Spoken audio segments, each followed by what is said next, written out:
મહેસાણાના એઠોર ખાતે શ્રી ગણપતિ મંદિર યાત્રાધામના પૂર્વ પ્રમુખ પર થયા આક્ષેપો। મહેસાણાના એઠોર ખાતે શ્રી ગણપતિ મંદિર યાત્રાધામના પૂર્વ પ્રમુખ પર થયા આક્ષેપ। પૂર્વ પ્રમુખ જયંતિ પટેલે તેઓના કાર્યકાળ દરમિયાન 2018માં ખરીદેલી 35 લાખની જમીનને લઈ ઊભો થયો વિવાદ।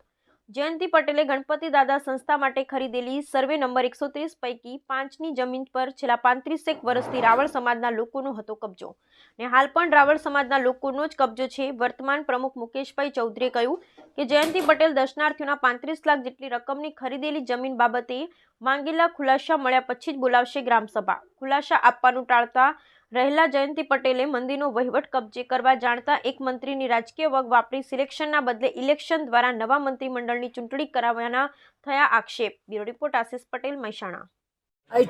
અને કેટલા વર્ષથી અહીંયા રહો છો તમે?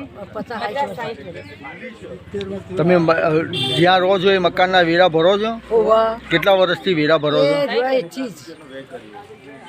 અમૃતભાઈ કચાભાઈ રાવળ। કયા ગામના છો? અહીંના એટલે કયા ગામના?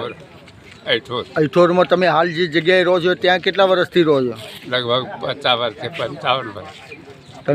તમે જે મકાનમાં રહો છો એના વેરા ભરો છો? વેરા પાવતી બધું છે?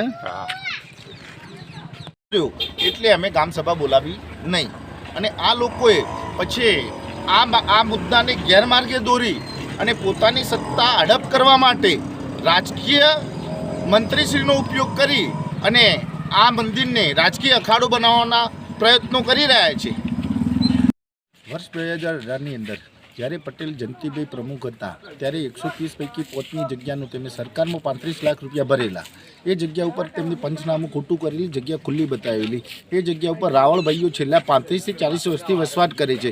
આમ ખુલ્લી જગ્યા બતાવી ખોટું પંચનામું કરી અને સંસ્થાના પૈસાનો દુરુપયોગ કરેલ છે અને એ સાચી બાબતથી અજાણ રાખી ગામ લોકોને અને મુકેશભાઈને પોતાની સત્તા છોડવી નથી એવું એક વાતાવરણ ઊભું કરેલું છે। એમને રિયાલિટીમાં એમને 35 લાખ રૂપિયા સરકારમાં ભરેલા છે। એ જગ્યા ઉપર છેલ્લા 35 થી 40 વર્ષથી રાવળ કોમ્યુનિટી જે પોતાએ મજૂરી કરીને ગુજરાન ચલાવે છે એવી કોમ્યુનિટી વસવાટ કરે છે।